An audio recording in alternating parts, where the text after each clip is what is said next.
Una de les coses que més m'agrada fer quan arribo a una ciutat és deixar-me endur pels seus carrers.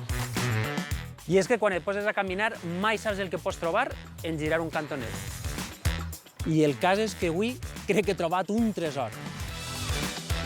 Pedro, Hola. és sorprenent que a ser a quart dones 4 passes i passes d'estar en la ciutat a estar así enmig de la natura. Això és una meravella. La verdad es que sí, ha sido espectacular el cambio que ha sufrido este paisaje, porque es que estaba a partir de los 70, se abandonó, menos mal que a partir del año 2000 vimos que había una oportunidad importante de recuperar un espacio natural y bueno, después de pequeñas actuaciones pues se está consiguiendo. Clar, què suposa per a un poble el viure a la vora d'un parc natural com este? Ventajas pues todas, porque es disfrutar, es decir, la ciudad sin necesidad de trasladarse desde su propio pueblo, incorporarte al parque natural, eso es espectacular. Luego, pues claro, tiene su responsabilidad, necesita mucho mantenimiento. Se ha renaturalizado la ribera del río, han quitado las cañas invasoras y se han puesto especies naturales y es una labor continua.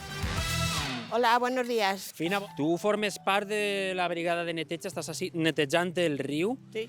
i pel que veig n'hi ha un problema molt gros. Las toallitas. Tovalloletes. Todo son toallitas. Además, mira, todo. Porque cuando crece el río, claro, luego una vez que baja el nivel del agua, todo lo que trae el río se queda en la planada. Cañas, todo lo que venga de la parte de Manises, Ribarroja y todo eso viene a parar aquí.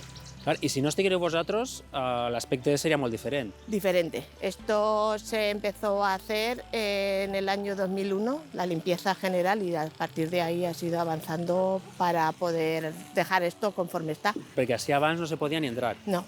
M'imagino que serà un orgull per a vosaltres i per a la gent del poble poder tindre un parc com este que imagino que és la enveja de molts. Hacía falta, más de lo que había antes, porque antes no se podía entrar aquí. La veritat és que quin plaer veure el riu Túria ple de vida. Ui!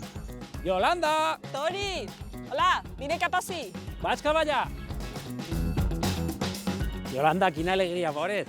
Igualment, Toni. I escolta, teniu el riu que dona gust de veure en la vida que té. Sí, n'hi ha molta activitat, ve moltíssima gent, però també es van organitzar una sèrie d'activitats per a donar a conèixer el riu a la gent del poble. No? Cada dissabte, de tot l'any, tenim activitats per a tots els públics, per a xiques, per a majors, com observació d'aus, també de núdria, perquè n'hi ha núdries en aquest paratge, per exemple, la ruta de l'aigua. S'aprofita per a moltes coses, inclús per a fer activitats esportives. Esportives, també. A A mi l'esport m'agrada moltíssim. Jo sóc un fanàtic de l'esport. Pues entonces estupendo, perquè ara mateix justament estan fent una classe de ioga així al riu a l'aire lliure, aprofitant este paratge tan preciós. A mi l'esport és el meu, però el ioga, si te soc sincer, no sé si el meu cos està fet pel ioga, Mira com estan ahí practicant. Si vols t'apropes i proves la classe. Anem a fer ioga.